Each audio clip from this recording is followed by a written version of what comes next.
prepared for outages and stuff, and in turn, I do the same. I harp on everybody else. Be prepared. Listen for the Lord if He's telling you to tell you to get prepared. And here I had, two battery generators in the garage, dead, not even charged up. Had a generator in the garage and no gas can, no gas. And I'm just thinking, I am such an idiot.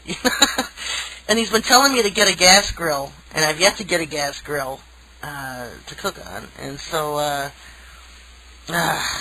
sometimes it's like do as I say, not as I do, but I'm the type of person who leads by example, but don't follow that one. I mean, at least have your battery chargers charged up, and, I just, ever since I moved in here, like a lot of you have been following me for a long time, I was homeless last year for like 3 months, all summer long, and we had used those battery generators I had gotten, at the campground we were at and stuff. Came in real handy.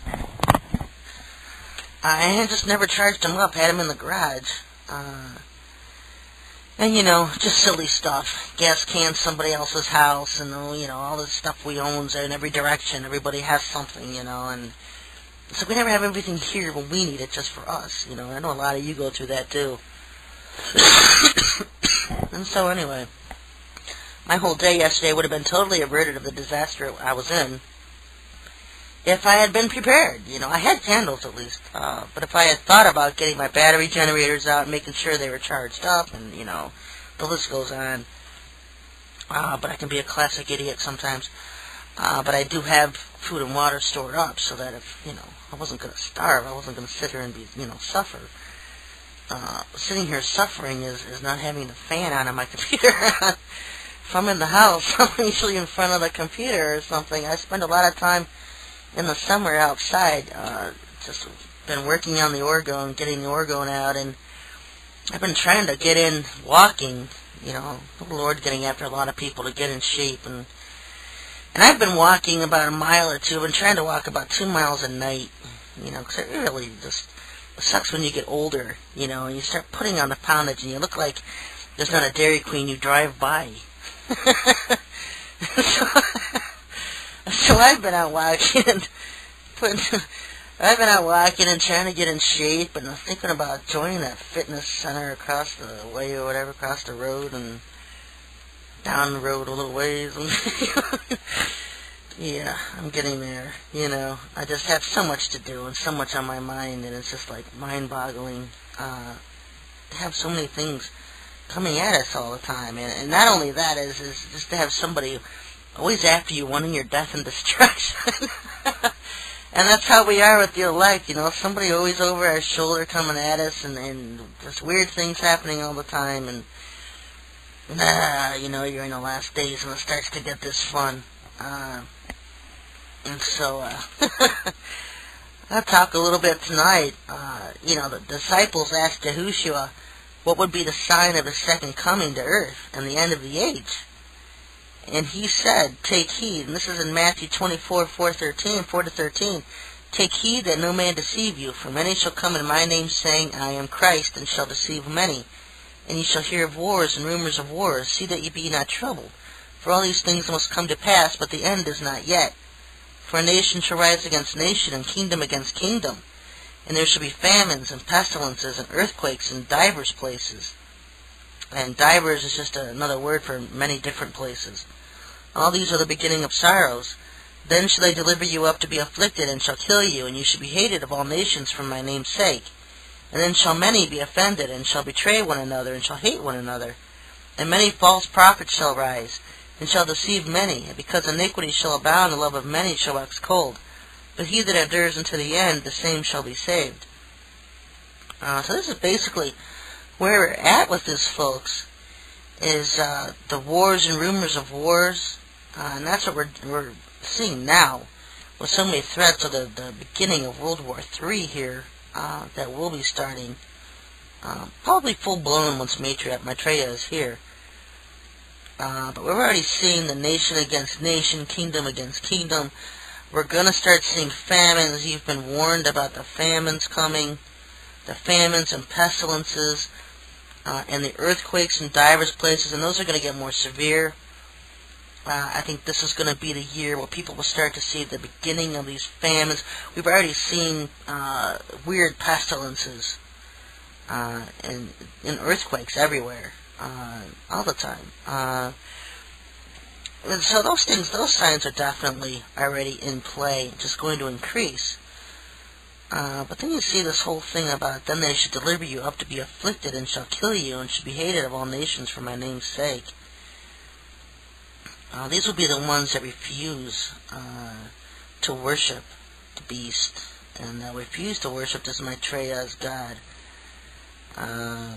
Many false prophets shall rise, and shall deceive many, and this is this whole thing with Maitreya and Sananda, and all these different beings that are coming. I mean, if I sat and looked, there's probably about 10 possibly coming to claim that they're part of, they're apostles of old. So you have to be very careful, because Satan and his demons, they love to take names of biblical characters. And so that's why I always wondered if this Paul wouldn't return as himself, because no one even knows.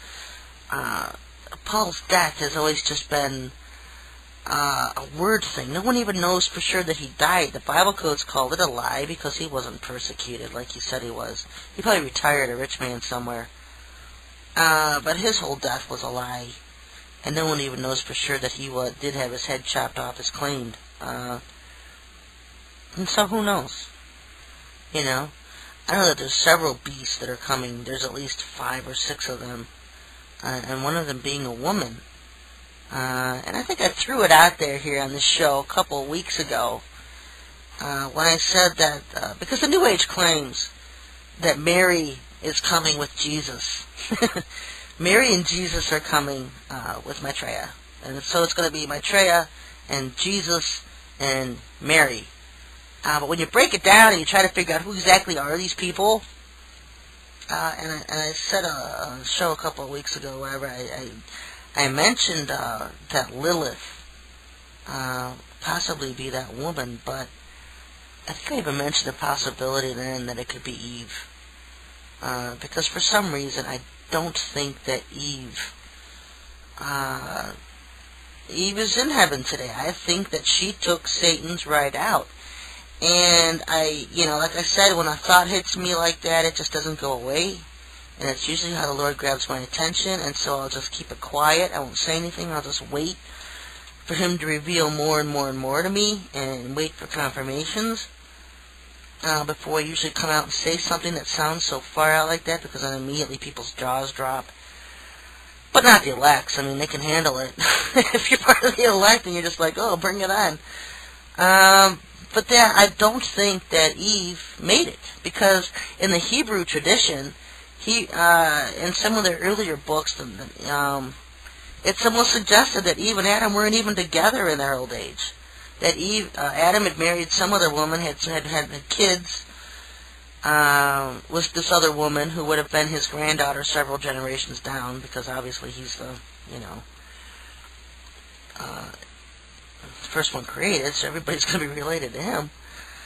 But that was, I remember reading that in ancient Hebrew stuff, some of these books that you don't know what they are, you don't know if they're legit or not. But then somebody sent me a verse the other day in Enoch, chapter 69, where it says, the angel Gadriel, I think that's his name, had led Eve astray. And so, yeah, we know Lucifer did. And she sinned, and the Garden of Eden, they were cast out. But then towards the end of her life also, she was led astray. And she is this Mary that everybody worships, this Queen of Heaven.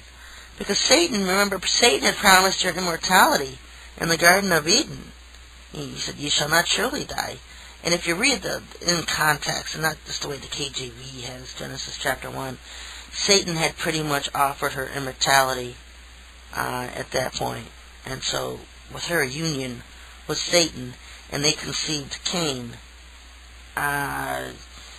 This Cain is also, another name for this Cain is Tammuz in